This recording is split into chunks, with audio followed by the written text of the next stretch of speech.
Welcome back to Upper Michigan Today, and thanks for sticking around this important conversation we're having with Katie and Dave. You mentioned about 5 minutes ago that you're going over to Westwood High School after this program, and that's for the Grief and Loss Curriculum Writing Program. Is that what it is? That's what they called it, yep. Project. Can you explain what exactly this is and what your mission is with it, Katie? Well, I could probably not explain what they are doing. That's fair. What are you bringing? Well, I'm like a guest What are you doing? So we're going to be talking about suicide loss, and a smattering of how you can also support for any sudden loss, with the main focus being on suicide and suicide loss. Like, you can't talk about postvention or suicide loss support without talking about suicide first. Yeah. So you need to be able to understand it to help people grieve with it. On a higher level. Yeah. So we want to make sure that these kids are prepared and they know the language and they feel a bit more comfortable. And sometimes people avoid topics like death and grieving and loss and suicide just because they don't know what to say and they don't feel like they have the tools or skills to be able to. Well, and talking to a group of high school students can be intimidating, especially when you're covering such a heavy topic. You know, Dave talked about how when we first started talking about on the show, it was hard. It was hard to find the words. You know, we wanted to be sensitive and use the right words. So how do you approach that, and how do you share a message in the right way? And is there a wrong way? Are we putting too much emphasis on right and wrong when it comes to these kinds of conversations? I think when you really break it down, it's not that there's a right way or there's a wrong way. There's a decent human way, and then there's you're not even trying. Yeah. It's just like, if you are trying at all, you're doing great. If you are mocking it, if you are using clearly language or phrases that could be harmful and you know could be hurtful to the other person, you're not even trying.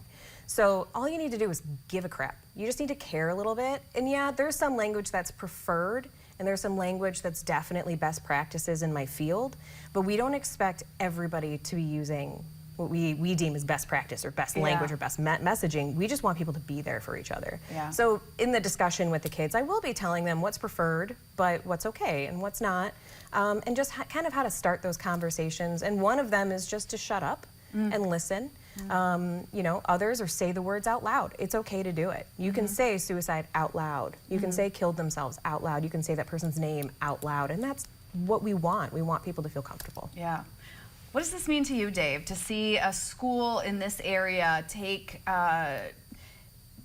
bring this to the attention of their students and look, and you know, this is like kind of a test run, and hopefully they're looking at adding it into their freshman curriculum if it all goes well. So to see them take it and hold it at that level for these students, what does that mean to you? Well, I mean, I think it's great because I feel like, you know, a lot of times kids don't come out of either high school or even college really prepared to deal with death and dying, and I think that creates a lot more problems for them down the road.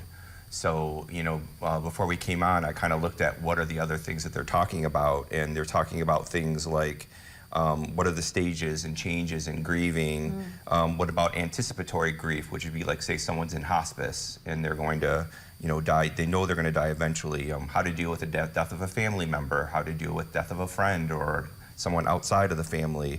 What are the intense emotional reactions that can occur when someone dies?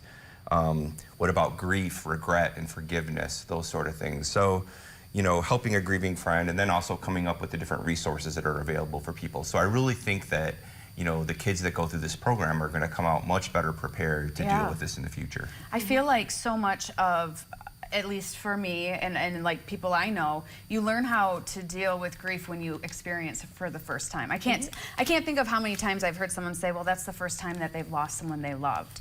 And you don't know how to handle it. And so that first one is always so hard because you have no idea what's, so to be able to have some sense of those stages and how it, you know, what's some involved. Tools. Some tools, and to be able to already talk about it. I mean, we should be talking about this in school. To have those tools in your tool belt before you actually need them, I think that can make all the difference, to actually using those tools the right way then when the time comes. So to educate kids when they're younger, I mean, really important, and especially because kids, teenagers, they're so impressionable that this is really the time to start these conversations.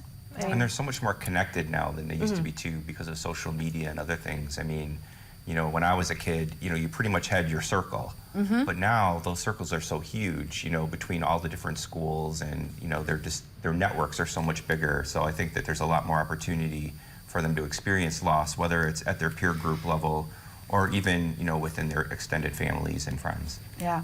Yeah. Have you ever done this before? Is this something new for you as well, speaking to kids in this way? Or is that something that you all do? Yeah, I think this is probably somewhere in the 20s range, where I've spoken at high schools and other schools before.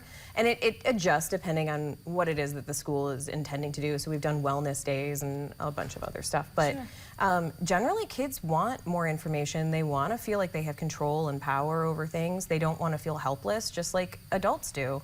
And I strongly focus on how much power kids actually have, and telling them, like, yes, we tell you what time to go to bed and what time to be at work and what time you have to be at school and how many hours you can work. And we tell you that you don't have control. But there's so many things that you do have power over, and you have power over helping yourself and helping other people, and here's how you do it. Yeah. Yeah, I love that message. All right, well, let's take a break and we'll wrap this show up. When we come back, we want to make sure we provide you with some resources, get your information out as well. We'll be right back.